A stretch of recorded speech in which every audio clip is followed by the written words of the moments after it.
Hello, everyone, and welcome back to another episode of Season 2. Thank God I'm almost done with this job. I hope. In last week's episode, we followed Max as he went shopping.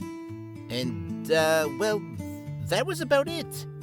Really not much else I can say. What'd he do? Went to the potion shop and got the 90s wrestler treatment of I don't even know who. Then he met Hubert, the big douche. Then, the curmudgeon that was Grimble. Oh well. After being rudely kicked out by Grimble, Max went back to the central building to pack a bag and get ready to leave. Where to? Well, that's where we continue with today's episode. Episode 10, Goodbyes and On the Road to Boville.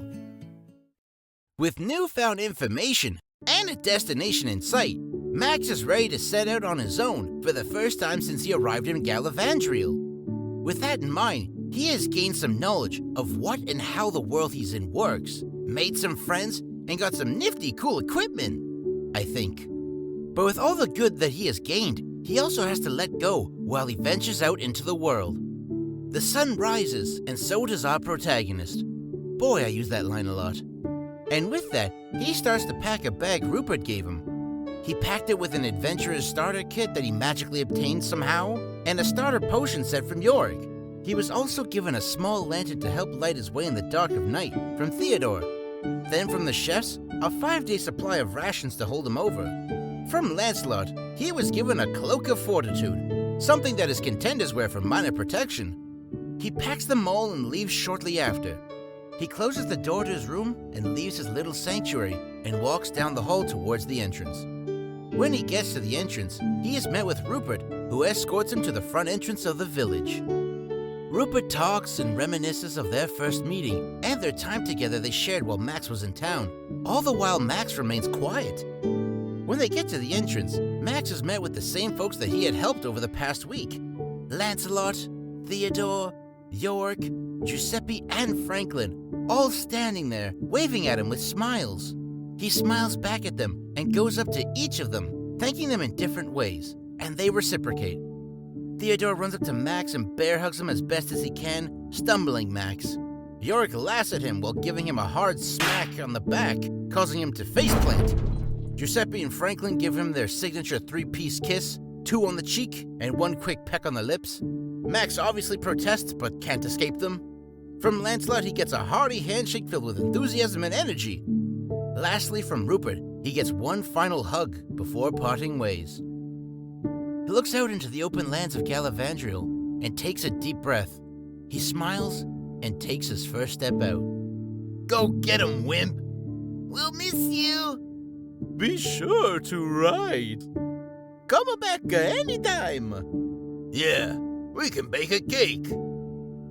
Should you ever feel lost or homesick, you can come back here anytime you want. Think of this place as your home, for you are always welcomed. Yeah, sure, but don't come back in a week or something like that. Otherwise, it'd be embarrassing for you. Max doesn't respond with words, but instead laughs at Yorick's little joke. But afterwards, he turns towards the open lands and starts walking westbound to Boville.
Several hours go by, and Max has only made a dent into his journey to Boville, and he stops for a quick bite to eat and a little rest. He pulls out one of the rations made by Giuseppe and Franklin and enjoys the amazing treat they prepared. About halfway through his meal, he stops to take a drink of water from a canteen. As he lifts the canteen to get some water, he notices a large shadow crossing over him. He puts the canteen down and looks around to see if a tree fell or a cloud came overhead, but nothing. He shrugs and goes back to his meal and takes another bite. As he does, he feels a large gust of hot air blow down on him with a wretched stench. Ugh. Just then, a large drop of slobbery water drops from above him and falls onto his shoulder. Ugh. He is disgusted and tries to wipe it off, but as he does, he hears a faint growl. He then looks up to see a large beast staring down at him, with its jaws opened ajar, readying to kill and eat him. Ah! Before panicking and screaming like a little girl, Max looks up at the monster and gestures one finger at it, calmly puts the leftover ration on the ground, grabs his backpack, and then promptly sprints as fast as he can from the beast. The beast bellows out a cry, jumps and smashes its face into the ground where Max left the ration. It quickly devours it and tears the place up, wanting more. Suddenly, it stops and sniffs the air and gets a scent of Max. It sniffs around some more and then gets a trail. It looks to its left to see Max running for his life in the distance, and the trail starts by the ration tray coming from Max's bag. Uh-oh. It roars once more and starts chasing after Max.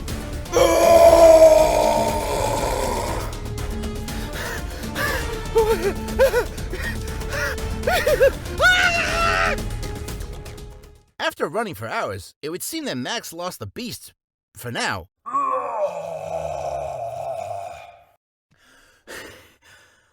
Safe for now. Oh. And hides out in a cave as night has fallen. He goes deeper into the cave and finds a nice, quiet, secluded spot and rests for the evening. I'm going to bed.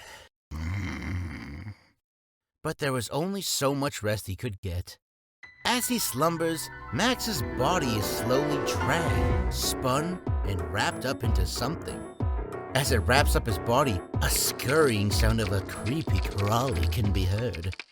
After encased into a thick white coat of sticky cocoon, Max is then hoisted into the air and hung upside down.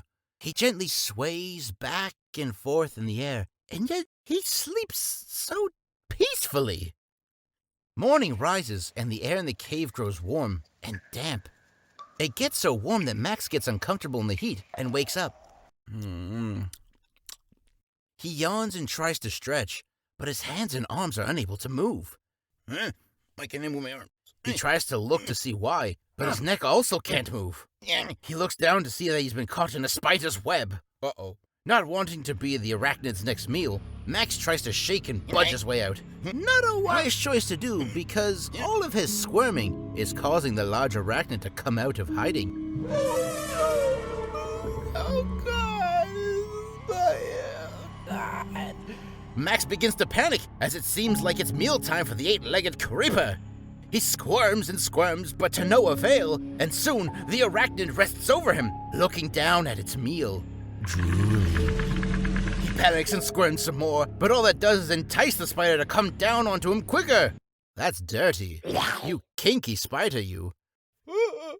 With its fangs grazing the cocoon, Max is out of ideas and doesn't know what to do, except wet himself. His liquid of shame seeps and dribbles down the webbed cocoon and soon falls to the ground, where it makes a minor echo of a splat. He hears it and looks down, well, tries to see his bag just below, and suddenly he gets an idea. I have an idea. He wiggles and squirms some more, and doing so causes him to pee some more. Ew. Eventually creating a puddle. Just as the spider is ready to lunge its fangs into Max and enjoy a soggy, urine-soaked meal. Lovely, thank you for that visual. A familiar sound roars out. It's here. The spider stops to look in the direction of the roar, as does Max. But with his limited motion, he barely gets a glance. It's heard again, only louder and closer. The familiar roar. Max smirks, knowing that wetting himself would somehow work in his favor.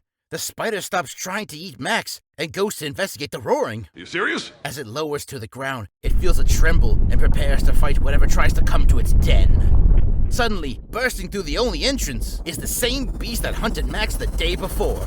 It makes a glorious entrance to save Max.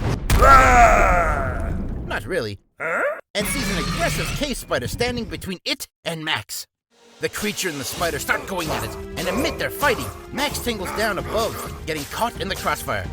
He is bashed and thrashed, spun and twirled, banged around like a weak kite in a windstorm. Luckily, through all the commotion, the webbing that bound Max loosens, and eventually he's about to break himself out. Soon the webbing breaks, and Max falls and screams, but bounces off the beast's furry back and lands ungracefully, crotch first on a rock. Oh, there goes my nuts. Oh, God. Boy, he cannot catch a break, can he? He then musters what little strength he has left and rushes to grab his bag and finds an exit out of the cave. Somehow. I don't know, just ask the writer/producer. With nearly escaping his death, Max leaves the cave in pieces, but still alive, and is met with a reward. In the far-off distance, a town can be seen. Wait, is that a town? Max jumps for joy, cheers, and whistles as he's almost made it. Woo! Yeah! Yeah! Woohoo! Stupidly enough, his cheers cause the attention of both the spider and the beast. They both stop fighting each other, and instead fight one another as they go after Max. Oh, crap. The chase is still on and has intensified, which causes him to sigh for God knows how many times now, and runs for his life once more. What would have taken Max 3 days by foot to reach Boville from Tavernsburg has only taken him half that time. He hustles and bustles, nearly getting bit, chomped, or chewed up from the two creatures that have ceaselessly chased him. But as luck would have it, Max makes it to just outside Boville and tries to cry out for help, but he's out of energy to do so. So instead, he waits frantically to get the guard's attention, and it would seem that his luck keeps on rolling, as he is noticed shortly after.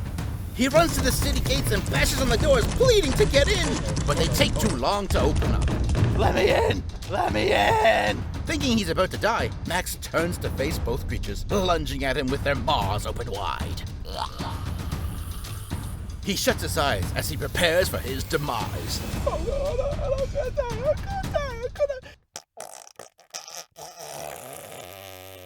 Or so you'd think. I guess the plot armor for Max is a new record of sorts, because just as the creatures were about to chomp down onto him, a large blue ray of light beams out and blasts both the creatures, vanquishing them. Shortly after, Max opens his eyes to see and smell of various amounts of disturbing things, most notably his pants, because he soiled them. Oh, what's that smell? Uh-oh. Moments later, the gates open up, and a patrol of guards rush out to protect Max and escort him in. Oh, thank God. I made it. Ooh. He's done it! Max made it to Boville, alive! Thanks to ultimate plot armor and soiled pants! Yeah! And that is the end of episode 10, folks. We are now reaching a new segment in this season. I hope, because, well, we're no longer in Tavernsburg with the same 8 people. But, with that being in mind, this could teach you a good lesson. When in doubt, shit your pants to get out. That's it, that's all I got. Good night.